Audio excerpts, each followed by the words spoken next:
दोस्तों यह कहानी है एक ऐसे लड़के की जो फ्रैंकफर्ट के इस गंदी सी बस्ती में रहता था, जिसके माँ बाप स्मॉल पॉक्स की वजह से बचपन में 12 साल की उम्र में मर गए थे। जो 30 लोगों के साथ एक छोटे से कमरे में रहता था, जिसे अपने पसंद का बिजनेस करना तक अलाउड नहीं था। आगे चलकर इस लड़के की फैमिली सिर्फ यूरोप ही नहीं बल्कि पूरी दुनिया की सबसे अमीर फैमिली बनती है। दोस्तों यह फैमिली पैसे को लेकर इतनी ज्यादा सीरियस हो जाती है कि एक टाइम पर यह डिसाइड करती है कि ये लोग सिर्फ अपने कजन्स के साथ शादी करेंगे।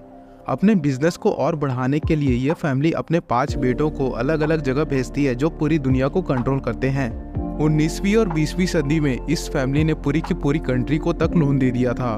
कई कंट्रीज को पैसों की तंगी के कारण डूबने से भी बचाया। इंडियन रेलवेज को भी इन्होंने फाइनेंस किया था। यह बैंक जिसके पास आज इतना सारा सोना है, इस बैंक तक को इस फैमिली ने लोन देकर बर्बाद होने से बचाया था। दोस्तों आज जितनी पूरी महाराष्ट्र की जीडीपी है, उससे ज्यादा पैसों का सोना यह सिर्फ एक बार में ही बेच देते हैं। और इवन दोस्तों फ्रांस के करंट प्रेसिडेंट जैसे पावरफुल लोग इनके यहाँ एम्प्लॉय रह चुके हैं। इतना ही नहीं दोस्तों, इनके पास 1800 से भी ज्यादा महल हैं, जिसकी दोस्तों टोटल वैल्यू इतनी है कि हमारे मुकेश अंबानी जी का एंटीलिया, जो कि दुनिया का सबसे महंगा घर है, इसे 17 बार बनवा सकते हैं। और उसके बाद भी दोस्तों हमारे पास बिलियंस ऑफ डॉलर बच जाएंगे। हम बात कर रहे हैं दोस्तों फेमस रोथस्चाइल्ड फैमिली की, जो कि दोस्तों दुनिया की सबसे पावरफुल और अमीर फैमिली है। इस फैमिली के जो 5 भाइयों की माँ है, उन्होंने एक बार तो यह तक कह दिया था कि चिंता मत करो, यूरोप में अब कोई भी वॉर नहीं होगा, क्योंकि मेरे बेटे अब किसी भी कंट्री को वॉर लड़ने के लिए पैसा नहीं देंगे। दोस्तों कहानी की शुरुआत होती है मेयर रोथचाइल्ड से, जिनका जन्म 1744 में फ्रैंकफर्ट जर्मनी में हुआ था। इनकी जो फैमिली थी वो जूइश थी, और उस वक्त पर जूइश के साथ बहुत ज्यादा भेदभाव किया जाता था। इतना ज्यादा भेदभाव कि जूइश को तब फ्रैंकफर्ट टाउन के बाहर जुडेनगेसे नाम के एक छोटी सी बस्ती में रखा जाता था। और दोस्तों यह जगह इतनी ज्यादा कंजस्टेड थी कि मेयर रोथचाइल्ड का यहाँ एक छोटा सा घर था, जिसकी चौड़ाई मात्र 11 फीट की थी। और दोस्तों इसमें 30 से भी ज्यादा लोग रहा करते थे। मेयर रोथचाइल्ड ने सबसे पहले अपने सोने के सिक्के के साथ डील करना स्टार्ट किया। बहुत सालों की मेहनत के बाद मेयर इतने ज्यादा सक्सेसफुल हो गए कि तब यूरोप के सबसे अमीर रॉयल फैमिली से वो डील करने लग गए। यहाँ तक कि दोस्तों वहाँ के प्रिंस विलियम्स की सारी वेल्थ और फाइनेंसेस को भी अब मेयर ही मैनेज कर रहे थे। मेयर अमीर तो बन गए थे दोस्तों, पर वह इससे खुश नहीं थे। उन्हें ऐसी वेल्थ जनरेट करनी थी जो अगले कई जनरेशन तक चले, यानी 100 सालों तक चले। इसके लिए उन्होंने 2 काफी स्मार्ट चीजें करी, जो कि तब किसी ने भी नहीं सोचा था।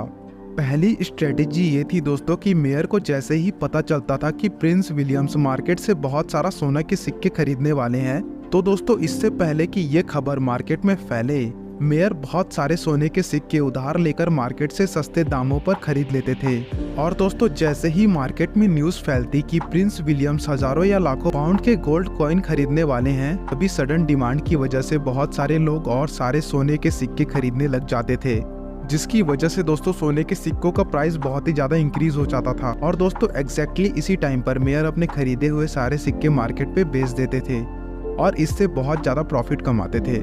और दोस्तों आज इसी चीज को लोग ट्रेडिंग और इन्वेस्टिंग की दुनिया में फ्रंट रनिंग कहते हैं। दूसरा डिसीजन यह था दोस्तों कि 1800 की शुरुआत में पूरे यूरोप में इंडस्ट्रियल रिवॉल्यूशन चल रही थी।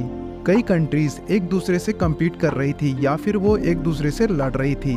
दोस्तों मेयर को पता था कि ये उनकी फैमिली के लिए एक बहुत बड़ी अपॉर्चुनिटी है, और अगर इनको इस इंडस्ट्रियल रिवॉल्यूशन और वॉर का फायदा उठाना है तो उन्हें अपना बैंकिंग एम्पायर फ्रैंकफर्ट से बाहर पूरे यूरोप में फैलाना पड़ेगा। इसीलिए दोस्तों उन्होंने अपने 5 बेटों को यूरोप के इन 5 सबसे इम्पोर्टेंट फाइनेंशियल सेंटर्स में सेट होने के लिए भेज दिया। और दोस्तों उनका यह डिसीजन रोथचाइल्ड फैमिली की तकदीर बदलने वाला था। और दोस्तों यह 5 फाइनेंशियल सेंटर थे लंदन, पेरिस, वियना, नेपल्स और फ्रैंकफर्ट। यह 5 फाइनेंशियल सेंटर हमें मैप में एक दूसरे से काफी दूर दिखाई देंगे, बट इन 5 रोथचाइल्ड ब्रदर्स ने यहाँ पर बैंकिंग इंस्टीट्यूशन इतने अच्छे से सेट किए थे कि सारे बैंक एक दूसरे से दूर होने के बावजूद एक सिंगल बैंक की तरह काम करते थे। यह 5 भाई दोस्तों सारे डिसीजन एक साथ मिलकर लिया करते थे, और इन सभी का नेटवर्क बहुत ही ज्यादा स्ट्रॉन्ग था।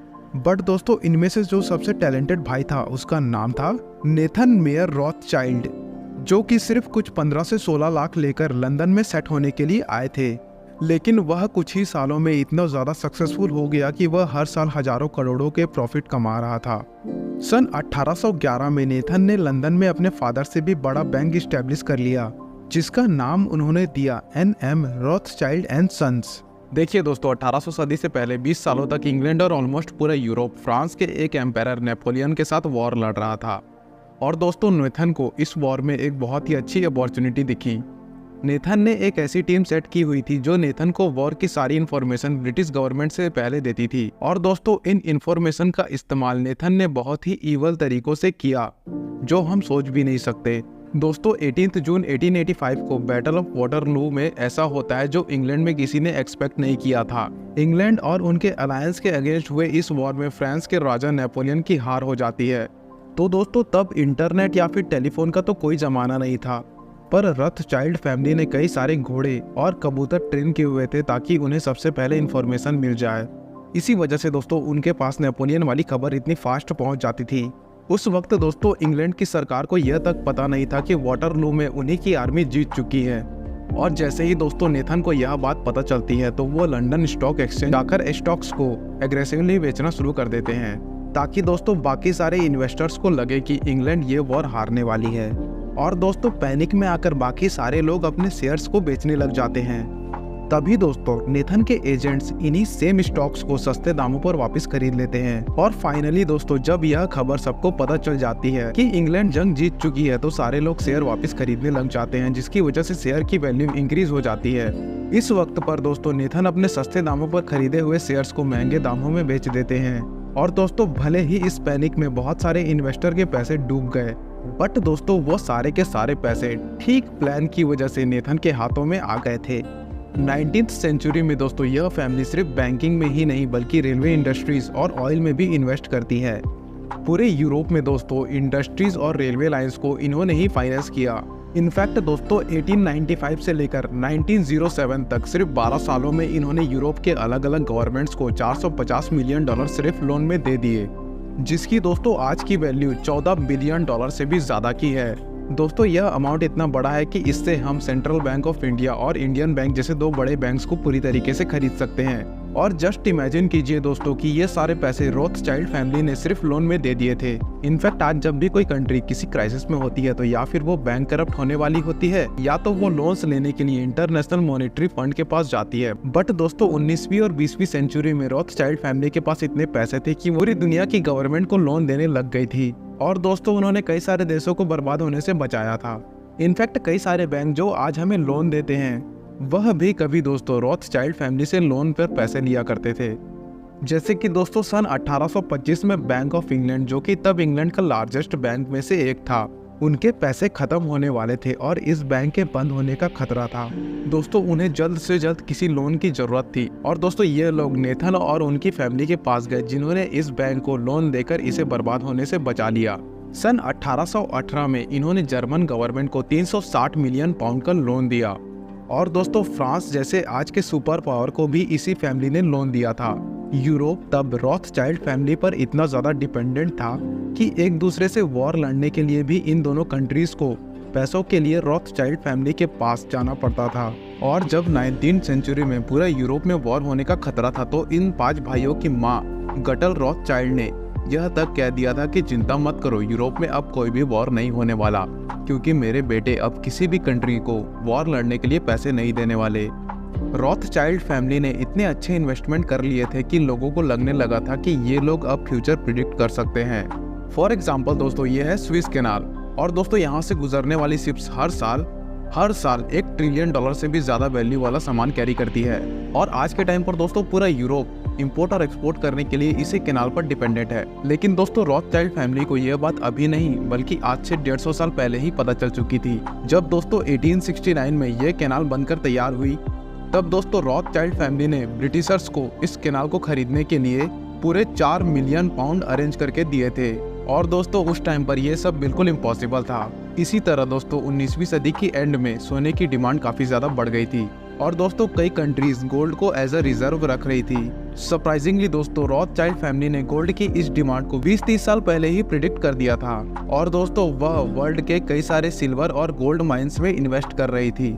जब दोस्तों 1893 में यूएसए में गोल्ड की क्राइसिस हुई तो दोस्तों यूएस की गवर्नमेंट ने उस टाइम के अमीर आदमी यानी कि जेपी मॉर्गन को बुलाकर कहा कि तुम जल्द से जल्द गोल्ड का इंतजाम करो कहीं से भी, वरना बहुत बड़ी प्रॉब्लम आ जाएगी। उस वक्त दोस्तों जेपी मॉर्गन को अच्छी तरीके से पता था कि दुनिया में सिर्फ एक ही फैमिली है जो उनकी हेल्प कर सकती है, और दोस्तों उन्होंने तुरंत रॉथस्चाइल्ड फैमिली को कांटेक्ट किया और दोस्तों उनसे ऑलमोस्ट 1 लाख किलो सोना खरीदा, जिसकी दोस्तों आज की वैल्यू 5 लाख करोड़ से भी ज्यादा है। और दोस्तों यह इंडिया के रिचेस्ट स्टेट महाराष्ट्र की जीडीपी से भी ज्यादा है।